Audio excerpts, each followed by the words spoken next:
Hello, I got back to my late Victorian Gingham project. I made a blouse a few weeks ago and I found a fabric for the skirt. It was time to make a petticoat, a flannel petticoat, because it's winter. I used a lot of books to tackle a simple project. I found most of them on archive.org. You can find the links in the description. To draft the petticoat, I used an 1897 book called System of Garment Making by Margaret Blair. It's a very simple pattern, but I had a hard time understanding the English instructions. At first, I practiced drafting the skirt on a sheet of paper. From the top of the sheet to 1, I measured 6 inches. There's always 6 inches. From the top of the sheet to 2, it is the length of the skirt.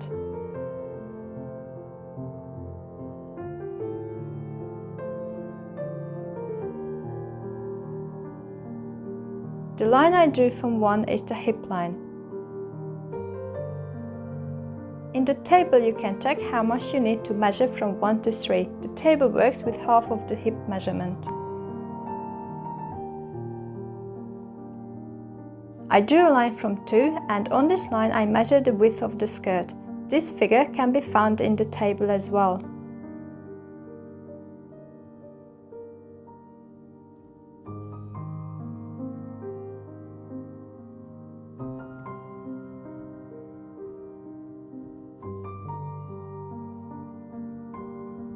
I drew the side of the skirt from 4 through 3.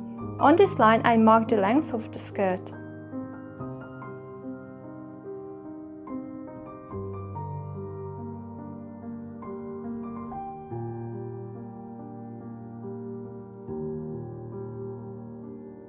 From 5 I curved the bottom. At the top I measured half an inch from the sideline and curved it.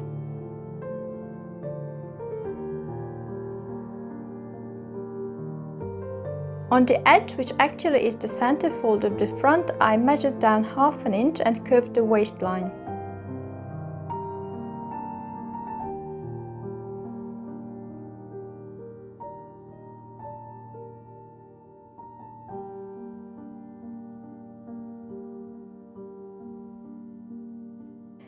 For the side gore I measured down from the top 6 inches again.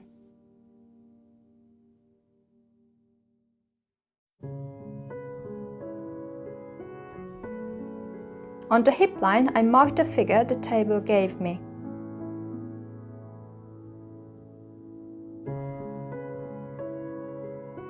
At the bottom I marked the width. Yes, my drawing doesn't show proportions correctly, neither does the book, but I was simply practicing.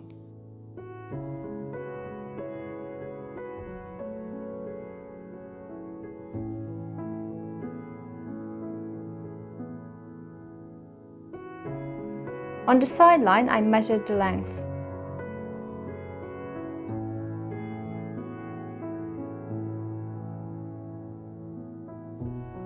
Then I curved the bottom from this point.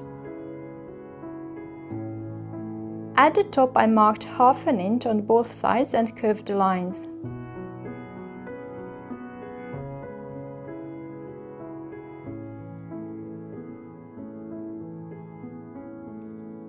I also curved the waistline a bit.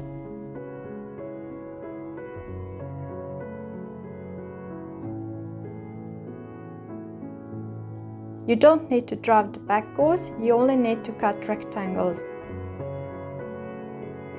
I tried to at least show you that the side panel was wider than the front panel. It was still out of proportion, of course. Now I could advance to drafting the real pattern. In the meanwhile, I found that you should make a flannel petticoat with a muslin yoke. The book is The Home Needle by Ella Rodman Church.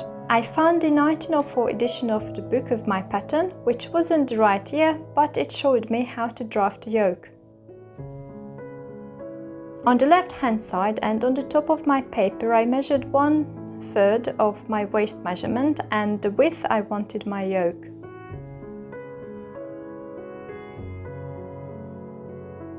Then I drew curves. This is the half of the yoke. The left hand side end is the center front. Flannel is very thick, but you want to keep your waist as small as possible, so it is only wise not to gather flannel at the waist.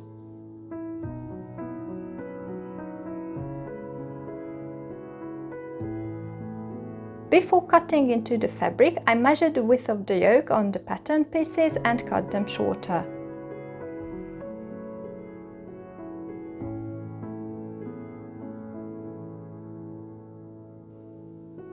I had pre-washed the fabric and it had lost its shape a bit. I cut the front and the fold. As you see, I had to be economical with the fabric because I only had 2 meters of it. You can't turn your pattern upside down if your fabric has a nap or a pattern which runs in a particular direction. I backstitched the seams. I shouldn't have. I could have alternated 2 or 3 running stitches and a backstitch. I found out too late. While you watch me backstitch, I need to point out that Victorians would use wool flannel and not cotton flannel. I used cotton flannel because wool is expensive and I'm allergic to it, so using it for underwear might not be the best idea. Unfortunately, cotton flannel sticks too tight, so it's not the best idea either.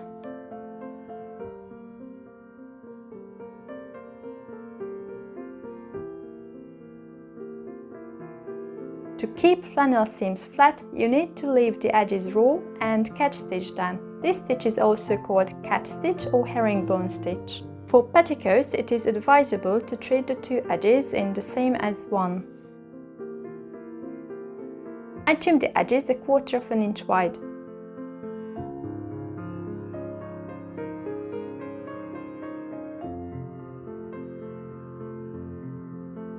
Then I trimmed 1 edge even shorter, just like when felling.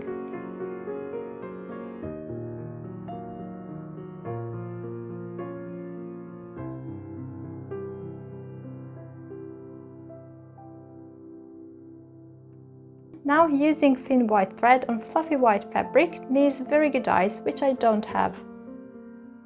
When you catch stitching, you're sewing from the left to the right, making stitches in 2 rows. This is how you can create crosses. To start, I anchored my thread in the middle of the seam. Then I picked up 2 threads right over the edge of the seam. Then I picked up 2 threads from the seam, somewhat to the right from my first stitch. Then I picked up 2 threads in the upper row again, trying to skip 4 threads as I read it somewhere in a book. My catch stitches aren't pretty enough because they are too dense. If you skip more threads between 2 stitches, they look prettier. However, as the edge of the seam is raw and flannel frays a lot, I decided on smaller stitches. I cut 2 of the yoke from cotton loan. I made the ends longer for the overlap, but I ended up cutting them back. I don't know what went wrong. I backstitched the yoke along the 2 short edges and the top edge.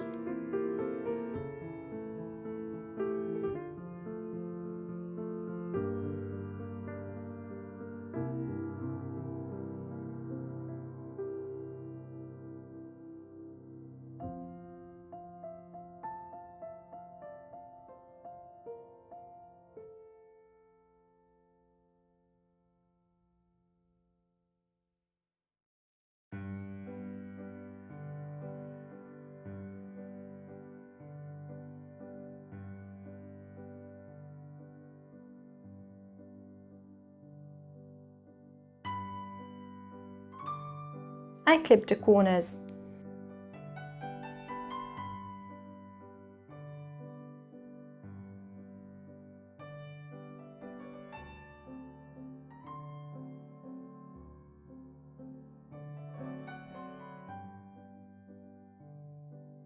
My favorite method to secure the seam allowance inside the yoke and to reinforce the waistline is to run tiny stitches along the top in 2 parallel rows. As almost the whole yoke is cut on the bias, it stretches terribly otherwise.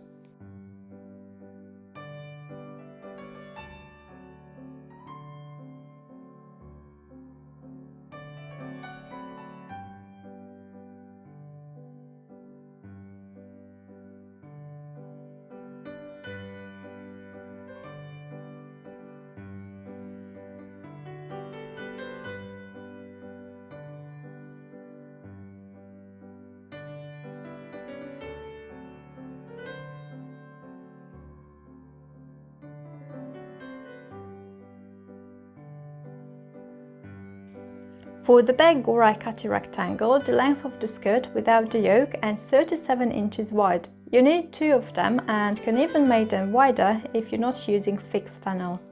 I folded the rectangle to determine where to cut a placket opening. Make a center seam if you want an easier job to make the placket. The hard way is to cut a piece of fabric which is twice the width and length that you want your placket to be, plus allowance. Here you can see my third attempt. I stitched a strip in the opening. I should have made an even more narrow seam.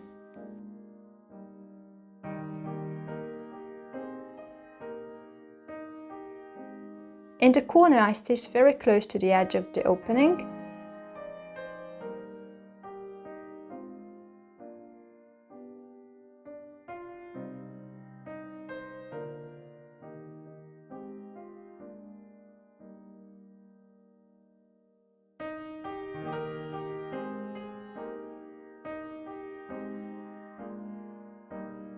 Yep, imperfect. Next, I divided the strip into 4. Be careful because you have to include the seam as well when you divide the strip. I marked the area that needed to be cut out. I made it a bit smaller than the quarter of the strip.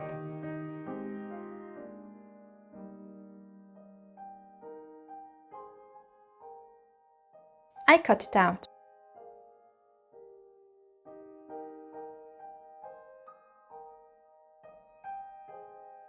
I folded the strip and basted the edge.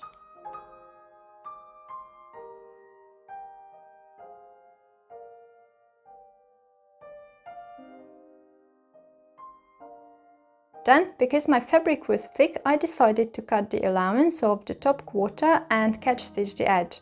Otherwise, you need to fold the edge before sewing it. Next, I folded the strip to the inside, and after folding the allowance, I basted the edge of the missing quarter to the right hand side of the bag gore.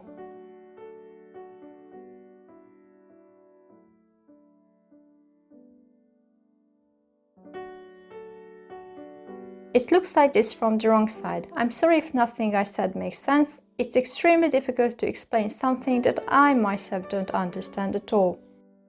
I got this kind of placket from The Dressmaker by Butterick. It was published in 1911, but you can find much later editions of it on archive.org as well.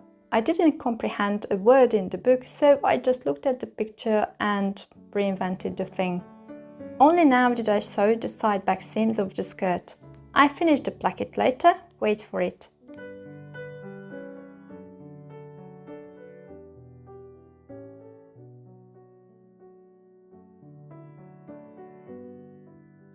I marked the center of both the yoke and skirt. I matched the marks.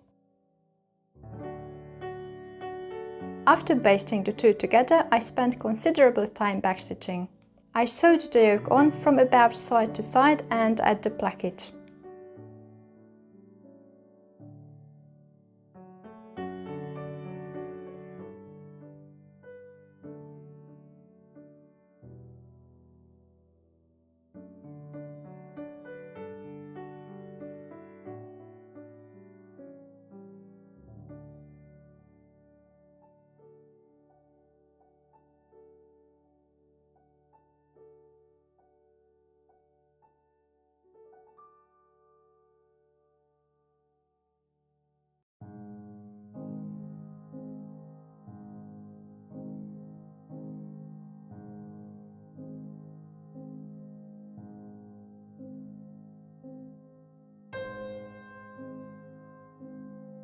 The only time when I use a knot is when I'm gathering the fabric, but then I make it huge, otherwise it always makes its way through the fabric. When gathering, you're supposed to pick up 2 threads and skip 4. In reality, of course, I never do that, but this thick flannel made it easy to pick up the 2.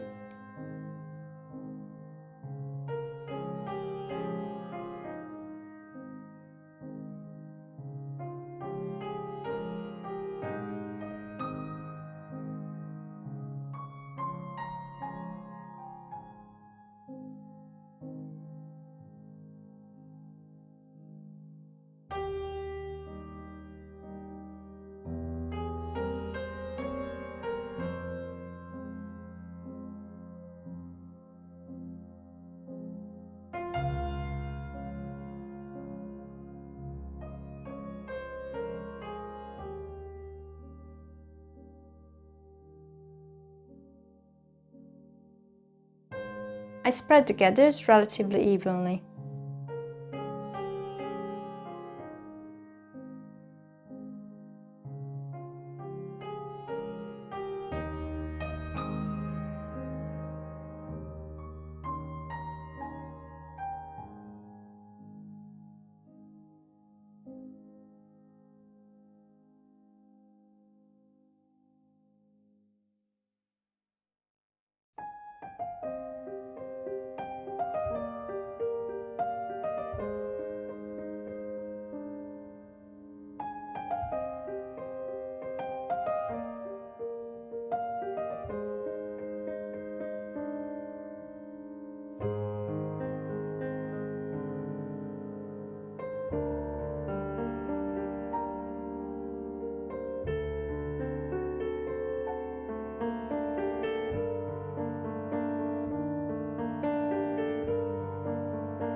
I trimmed the allowance of the yoke before folding it. Cotton lawn is sheer, so you'll want clean edges inside your yoke.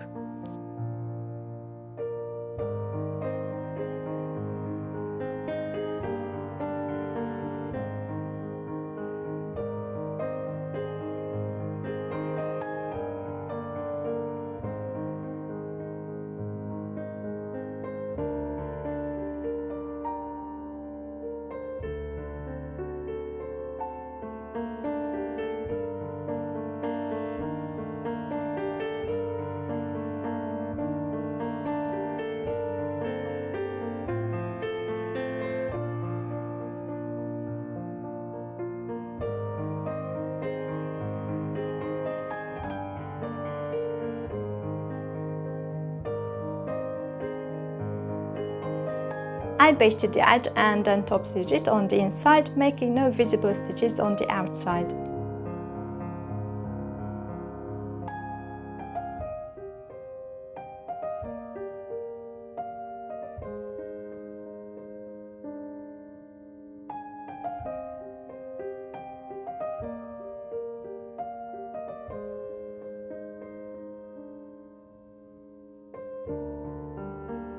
The bottom of the center front gore was longer than the rest of the petticoat.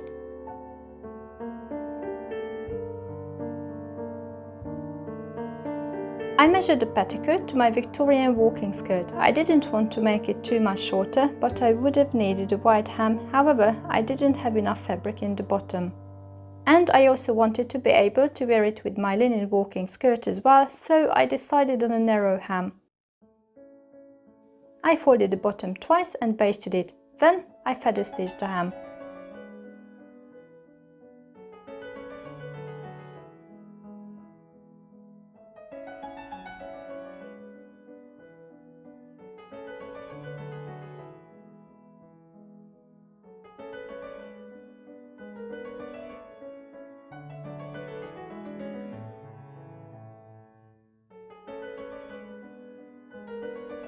I feather stitched the placket, not exactly as I saw it in the butterick book.